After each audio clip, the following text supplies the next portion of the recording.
Parent called the police on son's 13-year-old friend because he wouldn't leave their house. A parent called the police on their teenage son's friend because he outstayed his welcome at their house. According to a post on Reddit, the anonymous parent called officers because their 13-year-old son's friend wouldn't leave the home after a sleepover. The friend's mom also would not come and collect him, according to the thread. The parent wrote, "My son, Brian, 13, has a friend, Tom, 13, who I really dislike. However, since Brian is on the spectrum, very few other children want to hang out with him. I have tried to tell him that Tom is using him for his Nintendo Switch, but he is unable to process that. Every time Tom comes over, he'll hog the Switch to play one of the games, oftentimes a single-player game." The parent wrote that Tom came over for a sleepover and raced right up to Brian's room, turned on the game, and sat there for hours. He played until 3 a.m. on Sunday morning, and then he woke up at 10 a.m., and without joining us for breakfast, started playing more, the post said. At around 12, Brian had reached his limit and told Tom that it was time to go home. He was tuned out completely.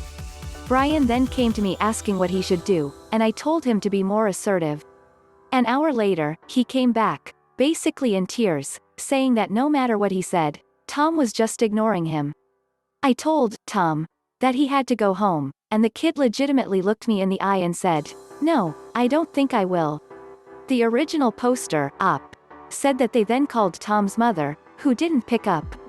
Finally, I unplugged the machine from the wall, causing his game to turn off, but he attached the controller to the handheld part and sat on Brian's beanbag chair, again impervious to anything we said, they wrote. At my limit, I went into the other room and called the police. Since we live in a small town, the police officer, a good friend of ours, came right over. Tom finally got his act together and was taken home by the police, but on his way out I told him that he was never going to step foot in my house again. I told him not to talk to Brian at school and not to text Brian privately. An hour later, the parent said Tom's mother called and shrieked about how horribly her son had been treated. I stayed calm and told her I had called her, but she said she was busy in a meeting and couldn't talk, Brian's parents added. I've received dozens of anger-filled texts, both from Tom's mother and numbers I don't know. I wouldn't care what those trashy parents think, but I wonder if they have a point. Responding to the post, numerous people supported the dramatic actions. One said, "You took all the proper steps." At that point, it was down to calling the police or physically dragging the little brat out of your home.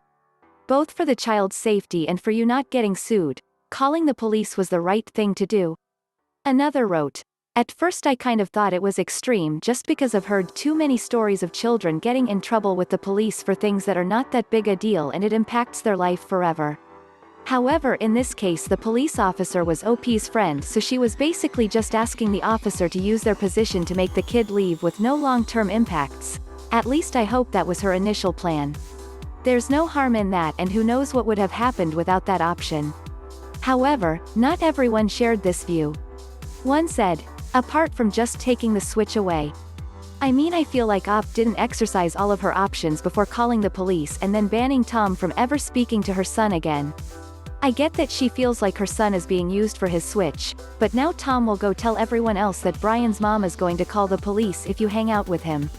Brian will now be even more ostracized and have a harder time making friends, especially because it's a small town." Proverbs chapter 31 verses 25 to 30 said, "Strength and dignity are her clothing, and she laughs at the time to come. She opens her mouth with wisdom, and the teaching of kindness is on her tongue. She looks well to the ways of her household and does not eat the bread of idleness.